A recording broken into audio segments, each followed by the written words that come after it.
sekalian, kepada para peserta sosialisasi pada hari ini dimohonkan untuk menonaktifkan telepon seluler agar acara dapat berlangsung dengan sangat lancar. Untuk itu, acaranya saya mulai dengan mengaturkan panjalimat. Om Swastiastu, Assalamualaikum warahmatullahi wabarakatuh. Salam sejahtera untuk kita semua. Shalom, namo buddhaya, salam kebajikan, dan selamat pagi. Selamat pagi kepada para peserta sosialisasi pada hari ini. Kami dari pihak Unisa berkesempatan untuk hadir di sini untuk mengisi, membagi ilmu kepada teman-teman sekalian, di mana pada hari ini akan dibawakan sosialisasi atau penyuluhan terkait tentang infeksi menular seksual pada remaja oleh salah satu mahasiswa kami, yaitu Dewa Cintia. Nanti akan kita perkenalkan secara lebih dalam oleh narasumber kita hari ini. Untuk itu, mempersingkat waktu, acara inti kami mulai dengan Om Awina Masana Sidam. Acara bisa kita mulai. Om Swastiastu. Assalamualaikum warahmatullahi wabarakatuh. Shalom, namo buddhaya, salam sejahtera untuk kita semua. Baik, jadi seperti yang sudah disampaikan oleh pembawa acara tadi, di sini saya sebagai perwakilan salah satu mahasiswa dari Unisa akan memberikan penyuluhan atau materi mengenai infeksi menular seksual pada remaja. Nah, seperti kata pepatah, tak kenal maka tak sayang. Mungkin tadi sudah dikenalkan secara singkat oleh pembawa acara. Di sini saya akan mengenalkan lagi.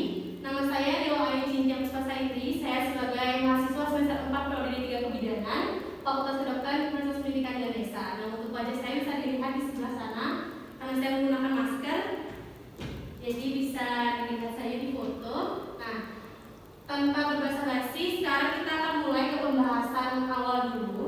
Bisa dilihat ke yang sebelah kanan, ada pembahasan mengenai remaja. Nah, jadi dilihat dari materi, pengertian remaja itu adalah masa peralihan manusia dari anak-anak menuju dewasa. Nah, jadi kita semua ini adalah remaja. Saya remaja dan kalian juga sebagai peserta adalah remaja, ya. Jadi di masa remaja ini kita tentunya mengalami pubertas, di mana adanya perubahan psikologis dan juga fisik yang mendekati ke arah seksual. Nah, untuk pola pikir yang kita alami di masa pubertas ini lebih mencapai kematangan di tentang pola pikir seksual seperti itu. Nah, lalu dari sebelah kiri bisa dilihat ada tentang pergaulan bebas remaja. Jadi pergaulan bebas remaja ini seperti yang sudah kita ketahui itu bukan hal yang patut ditiru, bukan hal yang patut untuk dilakukan, ya, seperti yang sudah saya berikan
menyebabkan kemandulan dan juga kanker, terutama pada wanita ya, karena juga di sini kebanyakan pesertanya wanita. Nah, sebenarnya juga infeksi menular seksual ini untuk gejala awalnya itu tidak dapat dideteksi, tidak dapat dirasakan. Nah, kalau misalnya sudah mulai ke arah yang lebih parah, itu baru ada dirasakan, ada rasa sakit, panas, nyeri dan sebagainya. Nah, kalau misalkan udah terlambat mengobatinya bisa ke arah mandul atau kanker. Nah, kalau mandul itu kan kita sebagai wanita nanti yang akan memiliki keturunan itu merupakan bisa dibilang aib ya untuk keluarga. Dan juga kalau kanker itu misalnya seperti kanker leher rahim atau kanker serviks masih bisa memiliki keturunan, cuman ya seperti kita ketahui kita kondisi sebagai seorang ibu pasti tidak akan normal dan bayi yang lahir pun bisa tidak normal seperti itu. Nah, jadi sekarang saya akan sedikit memberikan secara singkat jenis-jenis infeksi menular seksual ya. Oke, yang pertama itu sifilis. Sifilis ini disebabkan oleh bakteri Treponema pallidum. Nah, jadi sifilis ini bisa tertular dengan seks bebas, ya seks bebas yang memang tanpa pengaman dan juga lewat jarum suntik. Bisa dilihat gambarnya. Jadi seperti itu gambar jika sifilis ini berada dalam tubuh kita dan ini bisa dialami oleh semua orang ya. Nah, selanjutnya ada gonore. Nah, biasanya gonore ini di masyarakat disebut dengan raja singa biasanya ya. Biasanya kalau perempuan itu mengalami keputihan yang berlebih dan pada laki-laki itu biasanya dia kencingnya bernanah.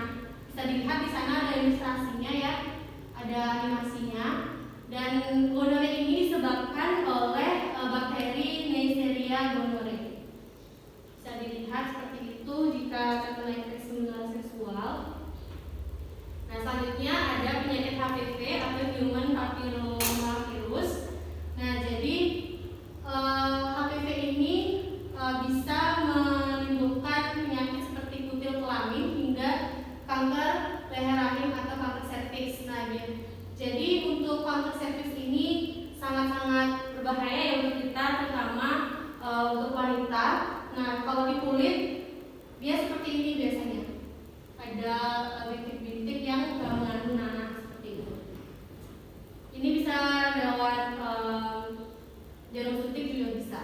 Nah, HIV pasti di sini udah banyak yang tahu tentang HIV. Singkatannya yaitu dari Human Immunodeficiency Virus. Jadi itu adalah ilustrasi jika seorang terkena HIV namun telah penanganan yang bisa nanti menjadi AIDS. Itu adalah contoh koda orang dengan HIV/AIDS. Dan ini adalah salah satu penyakit yang sampai saat ini belum ditemukan obatnya, belum ditemukan untuk menyembuhkan, tapi sekarang sudah ada obat untuk memperpanjang umur saja. Ya, jadi ini bisa tertular lewat seks bebas, lewat jarum suntik juga. Oke, selanjutnya ada chlamydia. Jadi chlamydia ini disebabkan oleh bakteri Chlamydia trachomatis. Nah, ini kalau misalnya ada yang melakukan hubungan seksual melalui oral atau melalui mulut, dia paling besar kemungkinannya untuk terkena chlamydia ini. Jadi ini di bagian lidah ya. Di bagian lidah itu ada seperti luka atau benjolan yang bernanah dan itu sangat susah untuk diobati.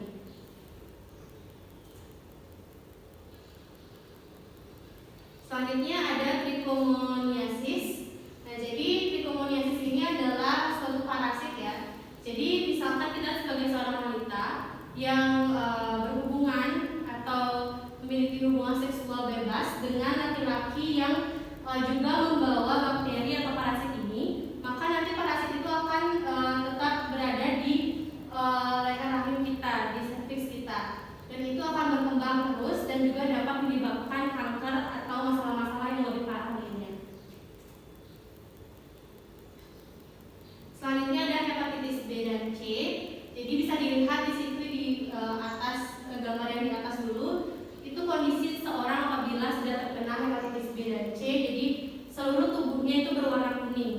benar-benar warna kuning seperti warna kunyit, dan kondisi hati saat seseorang mengidap hepatitis itu dia seperti ini gambarnya.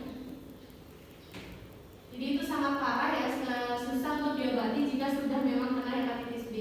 Nah, jadi di sini hepatitis B dan C itu lebih menyerang ke organ hati, dia bisa sampai membuat kanker hati kronis seperti itu. Oke, selanjutnya ada herpes. Di sini ada herpes genital yang disebabkan oleh virus herpes simplex atau yang biasa kita kenal dengan HSP.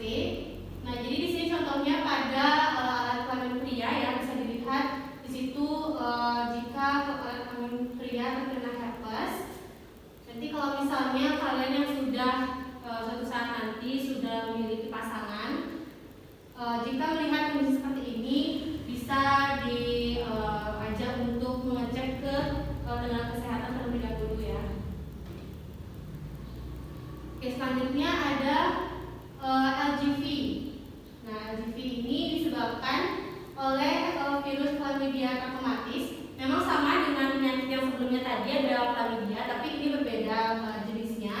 Nah, kalau misalkan dilihat pada pria, jadi kondisinya seperti ini, dia seperti ada perlukaan, dan perlukaan ini sangat sulit disembuhkan. Jadi dia bisa, ini baru sedikit, biasanya dia akan melebar, membesar, dan bisa menyerang ke seluruh bagian. Jadi ini sudah dianggap terinfeksi ya, jadi nggak bisa memiliki, tidak bisa melakukan hubungan dengan istrinya. Oke, selanjutnya ada granuloma inguinale.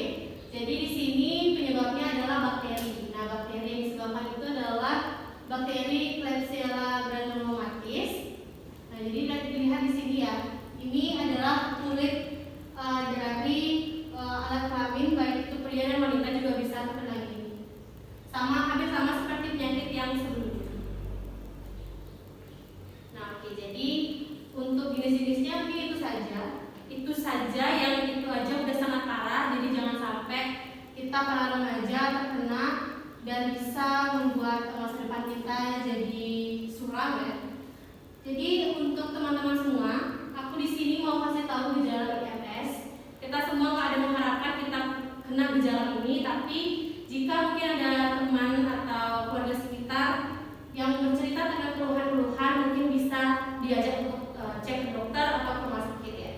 Jadi gejala IMS yang pertama itu ada benjolan, luka atau lekuhan di sekitar penis, vagina, anus atau mulut. Nah, jadi bisa dilihat untuk jenis-jenis yang tadi ya, jenis-jenis infeksi yang tadi itu udah ada luka, ada melepuh, ada yang bernanah. Nah, itu adalah kondisi yang sudah terkena infeksi menular seksual. Yang kedua ada rasa gatal di vagina atau penis. Mungkin rasa gatal yang kita rasakan itu pernah ya, untuk teman-teman di sini mungkin pernah sewaktu-waktu rasa gatal. Tapi kalau yang infeksi menular seksual ini rasa gatalnya itu dalam jangka waktu yang panjang dan sampai menimbulkan kemerahan, bahkan seperti rasanya seperti terbakar seperti itu.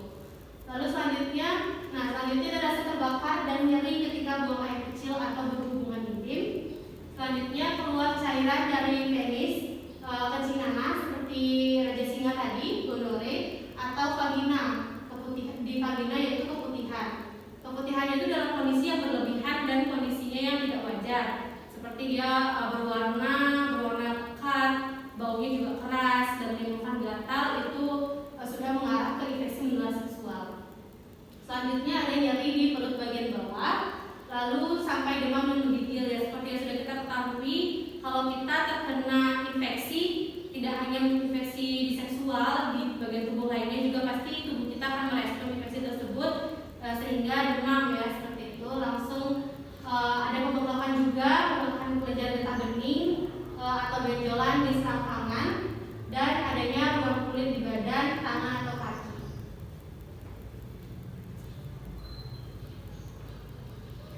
Nah, jadi di sini aku mau berbagi tips buat teman-teman semua di sini cara mencegah infeksi menular seksual. Jadi beberapa cara mencegah ini saya ambil sumbernya dari WHO. Yang pertama itu ada abstinence, artinya pantang dari hubungan seksual seksual. Dan yang kedua ada ITPS atau inisiasi tertunda perilaku seksual, terutama seks pranikah. Buat teman-teman di sini yang memang sudah memiliki pasangan, udah pasti remaja nggak ada yang memiliki pasangan, kalau itu dibilang jomblo seumur hidup pasti.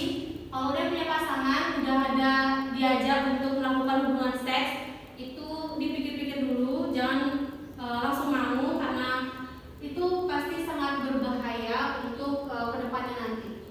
Selanjutnya ada be faithful, setia pada satu pasangan. Ini khususnya untuk pasangan suami istri. Jika kita sudah memiliki pasangan suami istri, nanti mohon setia sama satu pasangan aja, jangan kita ganti melakukan hubungan seksual, terutama di tempat-tempat yang memang untuk hal-hal negatif itu sangat besar resikonya terkena IMS ini. Selanjutnya terakhir ada kondom, yaitu pendidikan pencegahan dan penyediaan kondom. Terutama ini dari WHO menyampaikan kondom ini harus disediakan dan diedukasi terutama pada remaja, karena setelah diteliti ternyata di zaman sekarang ini nggak cuma di luar negeri yang peraturannya bebas, di sini pun di Indonesia sekarang banyak sekali ada kasus IMS pada remaja karena dia aktif tetap dalam seksual tapi tidak menggunakan pengaman, tidak menggunakan kontrasepsi, yaitu tidak menggunakan kondom. Jadi jika yang laki-lakinya sudah terinfeksi oleh pasangan sebelumnya, dia lagi melakukan seksual ke pasangan yang lainnya, jadi semakin banyaklah orang yang terkena infeksi menular seksual. Oke, jadi itu aja untuk materi yang aku sampaikan mengenai infeksi menular seksual.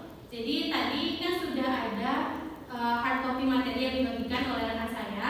Sekarang mohon ditutup dulu untuk hard copy materinya. Saya akan berikan pertanyaan, cukup 3 pertanyaan aja untuk teman-teman yang bisa diangkat tangan ya.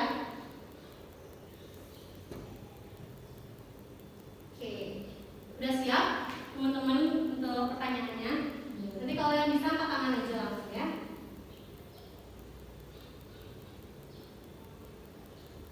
Oke, jadi pertanyaan pertama lisan aja ya, nggak usah ditulis, langsung dijawab spontan aja, ingatnya seberapa. Yang pertama, apa pengertian infeksi menular seksual dan apa saja jenisnya? Siapa yang bisa menjawab? Ya, silakan berdiri boleh. Perkenalkan diri dulu. Perkenalkan nama saya Aini. Ya. Nah, di sini saya ingin menjawab apa itu infeksi menular seksual. Nah, infeksi menular seksual adalah infeksi yang ditularkan melalui hubungan seksual sendiri. Nah, jenisnya itu ada HIV atau AIDS, gonorrhea, sifilis, dan chlamydia, dan juga ada hepatitis. Oke, tepuk tangan dulu untuk temennya. Kita cek sama-sama ya. Oh, sebentar aja kita cek. Sekarang kita lanjut ke pertanyaan yang kedua. Pertanyaan kedua, sebutkan apa saja gejala IMS. Oke, yang di belakang boleh.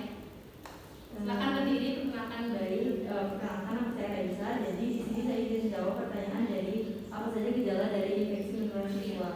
Nah, gejalanya yang pertama itu adanya benjolan, kemudian adanya kencing bernanah pada laki-laki, dan adanya keputihan pada wanita. Kemudian yang ketiga ada rasa terbakar pada saat berhubungan intim. Kemudian yang ketiga nyeri perut bagian bawah.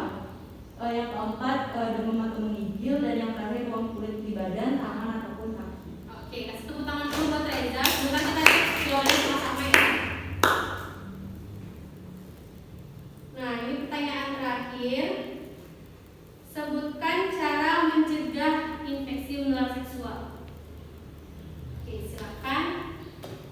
Baik, perkenalkan nama saya Dila. Di sini saya akan menjawab apa saja cara mencegah infeksi menular seksual.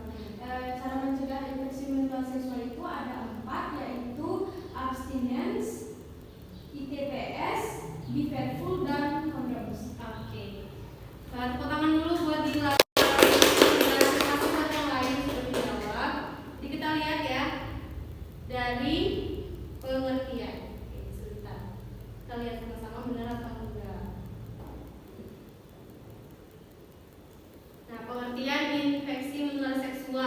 infeksi yang ditularkan melalui hubungan seksual, baik melalui vagina, mulut maupun anus. Benar ya tadi Ayu dijawabnya, dan menyebutkan jenisnya juga sudah benar dan bahkan lebih lengkap dari sini. Kita tepuk tangan untuk Ayu.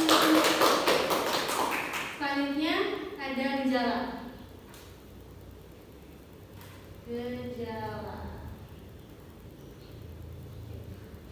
Nah, gejala tadi dijawab sama Reza ya. Jadi tadi Reza sudah menjawab lengkap, semuanya dijawab. Ada benjolan, rasa gatal, terbakar, keluar cairan, nyeri perut, demam, pembekakan, dan juga ada ruang kulit. Ya, jadi udah benar semua. Silakan tepuk tangan untuk Reza. Dan yang terakhir, pertanyaan ketiga, ada cara mencegah. Ya nggak apa-apa, nggak dijelasin, yang penting disebutin dan udah paham ya, bila dan teman-teman semua udah ngerti. Jadi ada 4 cara mencegah: abstinens, TPS, be faithful, dan kondom. Jadi tolong ini jangan dihafalin aja, diterapkan di kehidupan kalian ya. Oke, jadi karena materi sudah selesai, tanya jawab sudah selesai, dan terima kasih feedbacknya untuk teman-teman semua. Di sini saya akan membacakan kesimpulan. Nah, jadi remaja ini dianggap belum cukup memiliki pengetahuan yang komprehensif tentang pemeliharaan kesehatan reproduksi, sehingga angka penularan IMS yang cukup tinggi pada remaja adalah salah satu buktinya. Seperti yang sudah saya berikan tadi, bahwa di zaman sekarang ini IMS itu lebih besar dialami oleh kalangan remaja.